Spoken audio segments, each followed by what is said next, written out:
Attack by Stratagem. Sun Tzu said, "In the practical art of war, the best thing of all is to take the enemy's country whole and intact. To shatter and destroy it is not so good. So too it is better to recapture an army entire than to destroy it. To capture a regiment, a detachment, or a company entire than to destroy them. Hence to fight and conquer in all your battles is not supreme excellence. Supreme excellence consists in breaking the enemy's resistance without fighting. Thus, the highest form of generalship is to balk the enemy's plans. The next best is to prevent the junction of the enemy's forces. The next in order is to attack the enemy's army in the field, and the worst policy of all is to besiege walled cities. The rule is not to besiege walled cities if it can possibly be avoided. The preparation of mantlets, movable shelters, and various implements of war will take up 3 whole months, and the piling up of mounds over against the walls will take 3 months more. The general, unable to control his irritation, will launch his men to the assault like swarming ants, with the result that 1/3 of his men are slain while the town still remains untaken. Such are the disastrous effects of a siege. Therefore, the skillful leader subdues the enemy's troops without any fighting. He captures their cities without laying siege to them. He overthrows their kingdom without lengthy operations in the field. With his forces intact, he will dispute the mastery of the empire, and thus, without losing a man, his triumph will be complete. This is the method of attacking by stratagem. It is the rule in war, if our forces are 10 to the enemy's 1, to surround him. If 5 to 1, to attack him. If twice as numerous, to divide our army into 2. If equally matched, we can offer battle. If slightly inferior in numbers, we can avoid the enemy.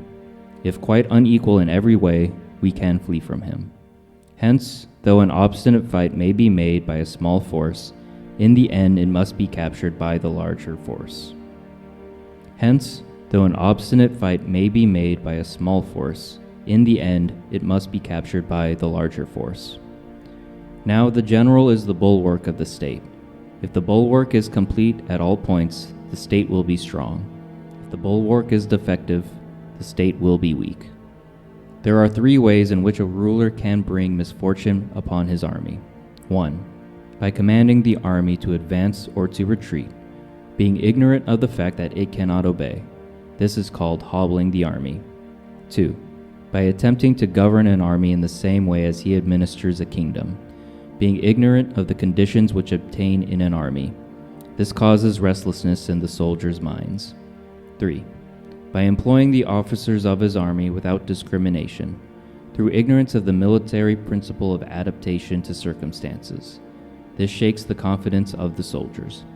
But when the army is restless and distrustful, trouble is sure to come from the other feudal princes. This is simply bringing anarchy into the army and flinging victory away. Thus, we may know that there are 5 essentials for victory. 1. He will win who knows when to fight and when not to fight. 2. He will win who knows how to handle both superior and inferior forces. 3. He will win whose army is animated by the same spirit throughout all its ranks. 4. He will win who, prepared himself, waits to take the enemy unprepared. 5. He will win who has military capacity and is not interfered with by the sovereign.